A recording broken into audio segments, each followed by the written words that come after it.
Being Asian, it's a common practice to give our parents allowance when we start working. But the question is this: how much should we give? How do we decide? And what do young people really think about this? I'll tell you what I think. But before that, let's take it to the streets to ask Malaysians their answer. Okay, Auntie, can you face the camera? Why must take camera? So today we're going to ask you some questions about giving allowance to parents. Do you agree that we should give allowance to our parents? I do. So it's more of like showing appreciation to our parents. Yes, it's payback time.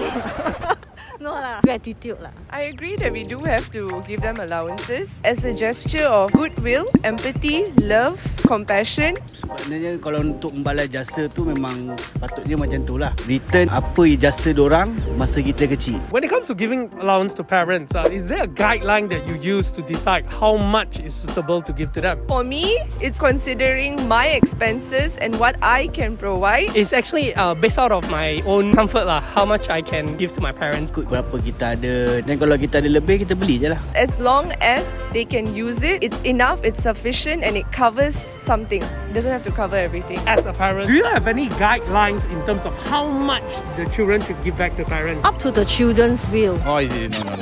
Just let them how much they can give, they give. Some parents maybe they say every month you must give me 10%, but actually they want to save for them. In your opinion, giving allowance to our parents, do you think it's a burden to young people today? Definitely no lah. I think you work around how much you earn and budget. Dia bukanlah beban. Orang ingat keluar duit banyak dan kita akan rasa susah. Sebenarnya lebih banyak kita keluar, rezeki tu memang akan ada mana-mana je. Depends that children's commitment. It is a burden. Personally, I have to pay for my education and then also support my parents. But it's okay. Thank God I only have one. Say what? I mean, I'm not saying it. Whoops! Come on, May his soul rest in peace, my father.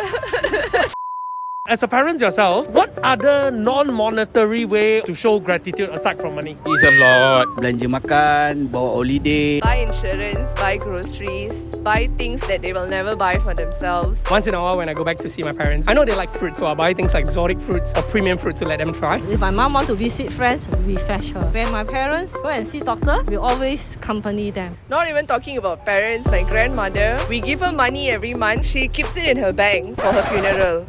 So, try to buy more things for them if you have extra, because that generation of people, they don't treat themselves. Hey, stop.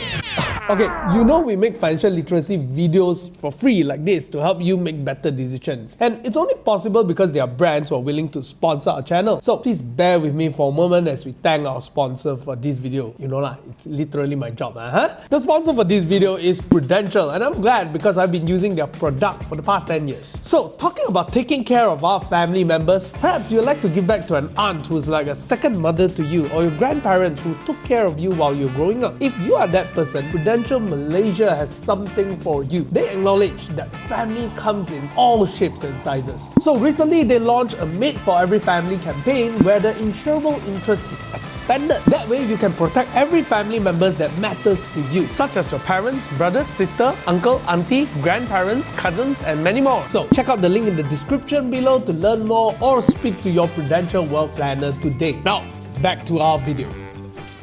Giving back to our parents is mainly an act of gratitude for what they have done for us. And the truth is, if you care at all about their well-being, their financial situation could very well be your problem too. Unfortunately, parents and children don't talk to each other enough about money, and it could be really awkward because for most parents, they don't want to be a financial burden to their children. And that's why it's very important that you initiate the conversation with your parent. Personally, one of the best ways I can think of is to ask them to create a just-in-case document where it outlines where their assets are located, how to access them if anything happens to them. By going through those documents with them, you can get a rough idea of where their overall financial situation is. From there, you can then figure out the most effective way to assist them financially. Sometimes, direct gifts of cash may not be the most effective option, especially if they have a historically troubled relationship with money. If that's the case, you can think of what expenses you could cover for them, like paying for grocery, bills, or rentals, stuff like that. Other areas that you should really pay attention to is their medical expenses, because health problems are common amongst the elderly and it can get really expensive. So maybe you and your siblings can consider buying them a medical insurance. At least if anything happens, their healthcare expenses are taken care of and it won't burn a hole in their finances or your finances. But you can only figure out the best way forward